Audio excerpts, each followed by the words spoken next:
Olá, estamos começando mais um programa Crimes contra a Saúde aqui pela sua TV APLP. Como sempre, recebendo em nossos estúdios o Dr. Desdivaldo Bezerra, ele é químico, PhD, pesquisador da área de rejuvenescimento. Dr. Desdivaldo, hoje nós vamos tratar um assunto que é prisão de ventre. A gente já veio falando sobre esse assunto em alguns programas. E aí, o que é a prisão de ventre? A prisão de ventre, segundo o princípio ayurvédico, é a mãe de todas as doenças. As pessoas não o sabem. princípio o quê? Um princípio ayurvédico, a medicina ayurvédica nasceu há mais de 5.000 anos na Índia. Então, o que acontece? As pessoas não sabem o que é a prisão de ventre. Eu não tenho nenhum problema com prisão de ventre. Prisão de ventre é quando você não vai ao banheiro pelo menos 2 vezes todos os dias ou quando as suas fezes não boiam. Porque eu já falei, acho que já falei aqui, que as fezes não podem ser aquele candidato a mergulhador, bate e blum. Não, nada disso. Ela tem que ser marinheiro, bom nadador. Ela tem que ter isodensas, tem a mesma densidade da água.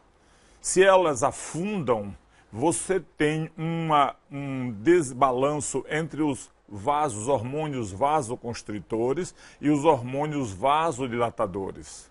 Então, isso faz com que você bote muita força e a coisa fique complicada. Então, ir para o banheiro uma vez por dia, defecar uma vez por dia, não é suficiente? Não é suficiente. Isso não. A razão é simples, Yuri. Você come 3 vezes o dia, em média.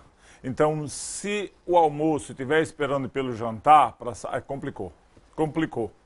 Em tese, deveria ser, a cada refeição, você ir ao banheiro normalmente. Mas já se sabe que tem certas complicações, mas 2 vezes por dia, tá, beleza. Esse é o normal, o que deveria ser objetivado.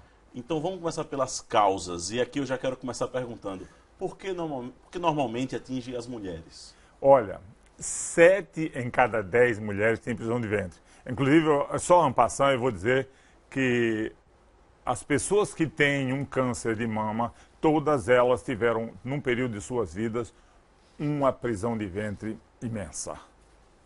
Isso é 100%, não tem dúvida. Agora, o que acontece? Nós temos uma situação em que nós vemos um mundo em que as mulheres têm uma certa retração. Então, elas têm, tem um aspecto da sociedade, a sociedade é relativamente castradora em relação à mulher. E a mulher tem que se segurar. Isso é uma coisa muito, muito interessante. A mulher é encarregada do futuro. Deus deu à mulher a missão de ser protetora e guardiã do futuro. Então, observe. A preocupação do homem é fazer a impressão do seu DNA. Isso é genético, eu estou falando em termos antropológicos. O desenvolvimento aconteceu exatamente isso. O homem preocupado em imprimir o seu DNA. E a mulher descobrindo qual aquele homem que ia ter o seu DNA impresso. E ela era a via desse DNA. Agasalhando o futuro por 9 meses. Então a missão dele, enquanto a missão do homem era replicar o seu DNA, a missão da mulher é se segurar para decidir quem é realmente que vai ter o DNA impresso. Então, isso faz com que já psicologicamente a mulher tenha que se resguardar, tenha que se fechar. E isso psicossomaticamente leva a uma certa constrição. Esse é um fato importantíssimo. O outro fato, agora, vem 3 fatores que são importantes sem esse aspecto psicológico. Que se aplicam a homem e às mulheres. Se aplicam a todos. É o seguinte, para você ficar livre de uma prisão de ventre, você tem que ter água, você tem que ter uma quantidade de fibras maravilhosa, entre 35 e 45, que seria o ideal, e você tem que ter uma quantidade de ômega 3. A forma de você se livrar de uma prisão de ventre, vale salientar, eu reforço, 7 em cada 10 mulheres têm prisão de ventre. Então, isso, e a prisão de ventre sendo a mãe de todas as doenças, meu Deus, uma questão de saúde pública, uma missão minha hoje é levar a informação. Precisa tomar água. precisa consumir fibra e precisa consumir ômega 3. Então vamos fator por fator, começando pela água. Quem já tem prisão de ventre, se seguir aquela regra que a gente colocou aqui de mais ou menos 1 litro de água a cada 33 quilos, foi tema do nosso primeiro programa, tá bem. Tá bem. É uma boa base. Tá bem. Excelente base, claro. Excelente base. A outra situação é, precisa ingerir fibras. E a maior fonte de fibra que nós temos está no reino vegetal. E as mulheres, de um modo geral, o ser humano não gosta de comer verduras. Então, não sei por que cargas d'água, mesmo sabendo, você foi para a faculdade, você passou no curso fundamental, passou no ensino médio, lá você aprendeu a importância das verduras e das frutas e ninguém coloca no hábito alimentar. Então isso aí vai fazer com que assumam a prisão de ventre. E a consequência dessa prisão de ventre vai ser uma falta de saúde, que isso vai se acumulando. Os efeitos de uma... Olha, quando você não evacua, é como se você fosse aquele material que deveria estar no vaso sanitário, não está no vaso sanitário, está dentro de você sendo reabsorvido. É equivalente a que você tivesse pegando coisas do lixo e colocando na sua boca, ou do próprio vaso sanitário e colocando na sua boca, porque você está reabsorvendo isso aí. Então, é importante, é necessário que se compreenda isso. Isso é fator de saúde pública, uma campanha para que as pessoas tenham um controle sobre essa prisão de ventre de uma forma muito, muito, muito forte. Eu acho que, acima de tudo, a consciência pessoal mesmo, de se importar com sua família, até porque a gente não pode mais deixar a educação basilar, a educação de saúde, nas mãos da escola, que as escolas hoje se tornaram simplesmente concursos ou cursos para o vestibular. Está só preocupando em resultados, em passar os alunos. Exatamente. Não se preocupa mais em educar para a vida, e essa educação que a gente precisa trazer. Então, é um crime tremendo você se deixar ter uma prisão de ventre. É um crime, é um dos crimes mais, eu posso dizer, esse é o crime hediondo. Se permitir uma prisão de ventre, não cuidar desses aspectos. Vocês, durante esses nossos programas, vocês vão saber que como resolver isso, só não adotarão se vocês não quiserem. A gente falta tratar ainda do ômega 3 e mais, como cuidar disso se eu já tenho uma prisão de ventre. É só completando esses fatores? A gente vai falar sobre isso no próximo bloco. Olá, estamos de volta com mais um bloco do programa Crimes contra a Saúde. No programa de hoje estamos discutindo prisão de ventre. Doutor Desdivaldo, no último bloco nós saímos falando sobre fibras. Antes de ir para o ômega 3, que foi o terceiro fator que o senhor salientou, como resolver esse consumo de fibras? É só nas verduras? É mesmo se impor a comer verdura? Quais são as soluções existentes? Eu tenho uma regra básica que as pessoas têm que começar a objetivar, caminhar para isso. 50% do que a pessoa deve comer em peso deve ser de coisas cruas, certo? Isso é muito bom, isso é importante, isso vai chegar a trazer a contribuição que ela precisa para as fibras, porque as fibras só estão no reino vegetal, Yuri. Não tem outra saída, as fibras só estão no reino vegetal.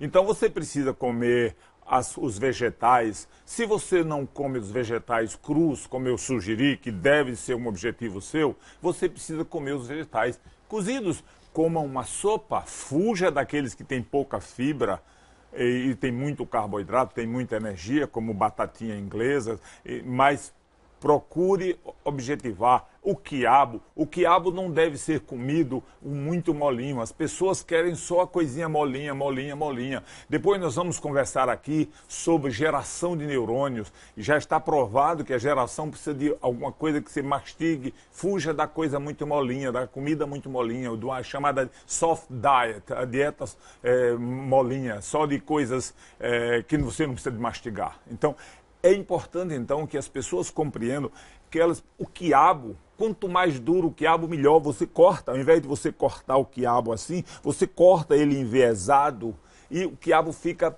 maravilha. Lá em casa eu pego o quiabo mais duro que tiver na mesa do feirante. Então isso é muito importante. Você também pode suprir isso com produtos integrais, grãos integrais. Você melhora muito a fibra quando você usa os grãos integrais. Isso é fantástico. Então, as fibras, nós temos fibras solúveis e fibras insolúveis. As fibras solúveis são importantes para compor aquilo que vai ajudar na sua flora bacteriana intestinal, ela se manter. E as insolúveis são importantes para fazer o bolo e para limpar isso aí. E também para ele ajudar, retardar a absorção de açúcares que você tinha que ter cuidado para não permitir que eles fossem absorvidos muito rapidamente.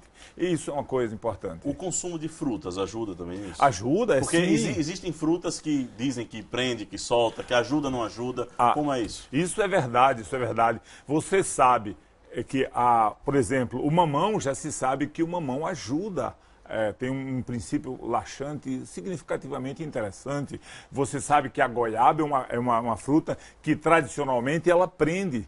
Se você lembrar, nada melhor para você, para quem está com uma diarreia, um chazinho de brotos de goiabeira, fantástico para poder segurar uma diarreia que está acontecendo sem que seja uma infecção intestinal. Se ela for infecção intestinal, é melhor deixar sair, claro.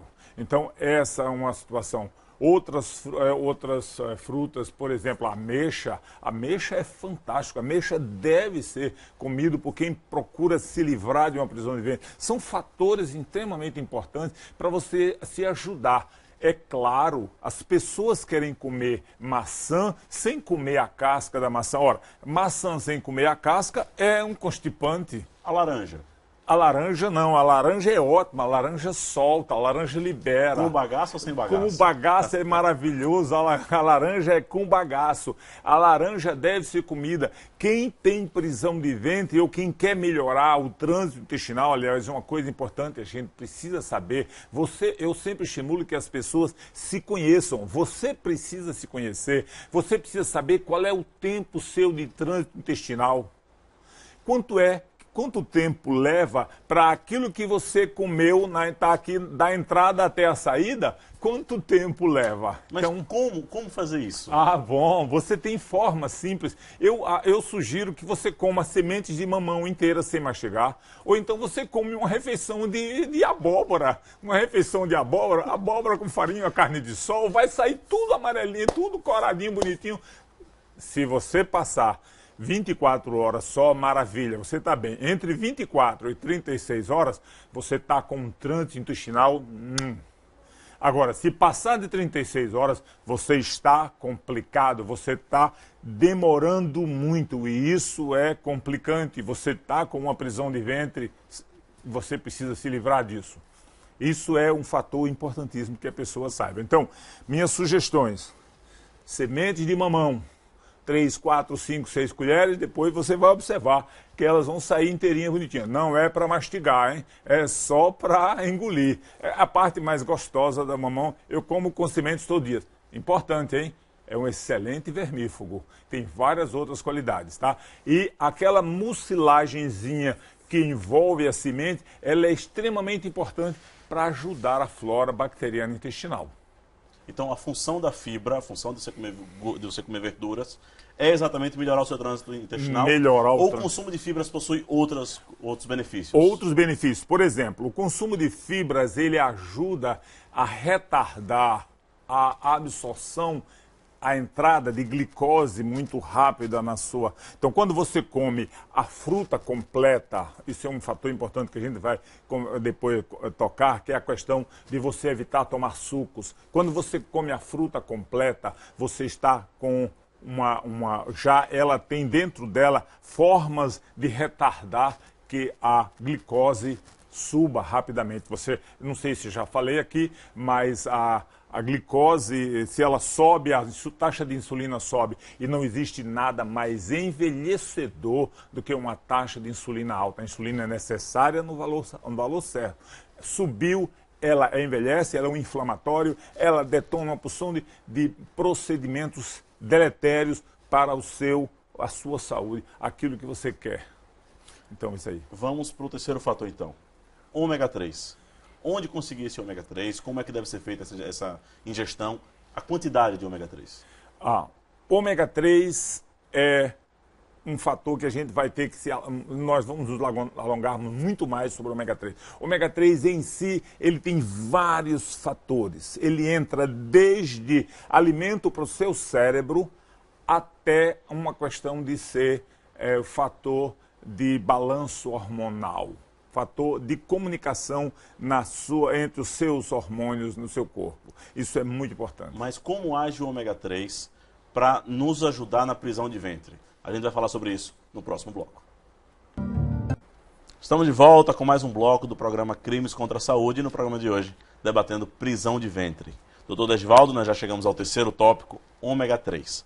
Como é que o ômega 3 vai agir na prisão de ventre? Olha, especificamente na prisão de ventre, o ômega 3 ele é responsável pela produção de hormônios de curtíssima duração que acontecem na imediata vizinhança da célula.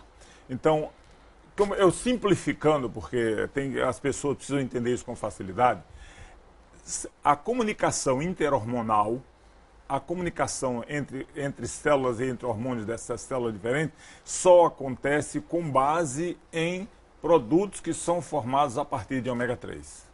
Ora, se você não tiver esses ômega 3, você não pode sonhar em ter um balanço hormonal. Muita gente tem mioma, muita gente está carente de polivitamínicos, minerais e de ômega 3. Isso resolve miomas.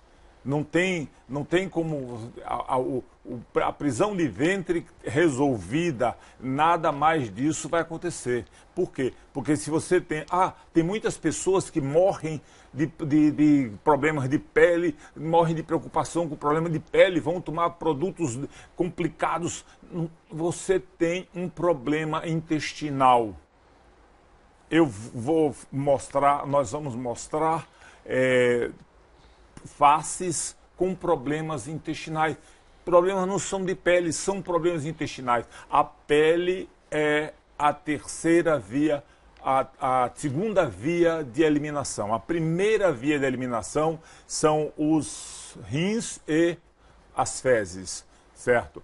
Se não foi as toxinas que você está querendo eliminar não estão sendo eliminadas por essa via, vem a pele como segunda via de eliminação. Essa segunda via de eliminação dá esses problemas todos que muitas pessoas têm quando o problema não é na pele. Vamos para o dermatologista, não tem que ir para alguém que vai cuidar do intestino. Então, esse é um problema. E a terceira via de eliminação é a respiração. Tem pessoas que têm um problema intestinal, um problema de prisão de ventre tão sério que você sente o hálito fétido dela próximo. Então, essas pessoas precisam resolver um problema intestinal. Muitas têm nada a ver com dentes. É um problema intestinal. Então, isso é preciso que seja compreendido. E se essa pessoa tem um balanço hormonal bagunçado, ela está obrigatoriamente fadada a ter complicações sérias. Essa falta de conversa interhormonal, ela leva ao envelhecimento muito rápido, muito apressado. Agora, aonde encontrar esse ômega 3? Olha, ômega 3, existem vários ômega 3. Eu vou só citar os três principais. Seriam o ácido alfa-linolênico, que você encontra em vários... por exemplo, linhaça, vamos simplificar. Linhaça é a principal fonte do ácido alfa-linolênico. Esse ácido alfa-linolênico, se você tem até 30 anos, ele é transformado em ácido, não vou complicar, EPA e DHA, são nomes químicos complicados, mas as pessoas vão entender isso facilmente. Se quisesse fazer algum pedantismo químico, é eicosapentenoico e docosahexenoico, mas são ácidos. Então, na realidade, vamos simplificar, EPA e DHA. Ora, Esse EPA e DHA são apenas vindos de animais, são de peixe. São de os que nós chamamos de óleo de peixe. Tenha calma. Ovo de galinha também tem. Ou carne de boi criado no capim também tem, também é rico. Várias fontes. Fígado também é rico. Mas observe, é importante que você saiba que a quantidade de ômega 3 que você vai ter, precisa ter, não é a que está sendo praticado por aí. Então, hoje, por exemplo, eu consumo 6 gramas de ômega 3 todos os dias suplementares, além do ovo caipira que eu como, além da carne de boi de capim que eu como, tudo isso. Então, isso é muito importante que as pessoas comecem a se preocupar com isso. Quem não come, tome o seu suplemento de óleo de peixe. Se tiver até 30 anos, pode comer o suplemento de óleo de linhaça, que tá beleza, que vai se dar bem. Tá, não okay? Existem riscos se você ingerir grandes quantidades de ômega 3? Não existe, não. O risco é você ficar muito mais inteligente. É o risco que você tem. E o nosso corpo, eu inclusive encorajo as pessoas, Yuri, a elas se conhecerem. Cada ser humano é um ser humano. Pode ter uma pessoa que tomando uma cápsulazinha de 500 miligramas e ela tem uma diarreia. Cada pessoa é uma pessoa. A nossa variabilidade bioquímica é imensa. Então o que é que eu digo? Conheça. Você vai começar a tomar, tome ontem. Tome ontem a sua suplementação de ômega 3. Por quê? Porque quando a gente era nos primórdios da raça humana, a proporção de ômega 3 para ômega 6 era muito alta. Hoje não. Hoje nós estamos com um valor muito baixo, tá certo? Então, isso aí, e quanto mais a gente tiver condições de melhorar, beleza. Você vai se conhecer. Eu tomo 6, me sinto muito bem, vou tomar mais, vou. E você vai se dosando, vai chegar um momento em que você tomando 4, tomando 6, começa a ter as fezes muito moles, aí você percebeu que passou da conta. Então dá um passo atrás. Eu sempre ensinei, assim como eu já ensinei no Facebook, meu Facebook, eu ensinei como as pessoas descobrem a sua dosagem de polivitamínico mineral, as pessoas também da mesma forma podem descobrir a sua dosagem de ômega 3. O senhor falou bem, na farmácia a gente encontra ômega 3, ômega 6, vários tipos de ômegas, mas e aí, como é essa relação entre eles? É importante os três, se não me engano, ômega 3, ômega 6, ômega 9? Olha, para com essa coisa. Esse negócio de ômega 3, 6, 9 é para poder vender mais caro e tal. Se você comer óleo de linhaça, já tem os 3, tá? Mas é claro que o ômega 3 não é tanto, é grande, a quantidade é grande em proporção aos outros. Mas acontece o seguinte, ômega 6, quase tudo que você come de óleo, por aí, o que você pensar de óleo já tem excesso, já tem muito ômega 6. Ômega 9, o óleo de oliva é riquíssimo de ômega 9, você não precisa mais se preocupar com isso. Entendeu? Como seu óleo de oliva, e o que você está faltando na realidade é o ômega 3. Então, capriche no seu óleo de peixe à vontade, tá certo? Essa é a ideia. Para quem já tem prisão de ventre e está sempre recorrendo aos laxantes, quais são os malefícios que causa o uso de laxante? Olha, não sei se a gente tem muito tempo ainda, mas laxante, fuja dele. Fuja do laxante porque ele não é natural. É uma agressão química à parede do seu intestino. Numa situação extrema, faça o uso do laxante, mas evite que isso seja uma situação recorrente. Então, para a gente finalizar o programa, só retomando os 3 tópicos. Água, fibra e ômega 3, para você se regular de vez. Doutor Degivaldo, muito obrigado pelos seus esclarecimentos. Nós temos um encontro marcado na próxima semana, mais um programa Crimes contra a Saúde. Até lá.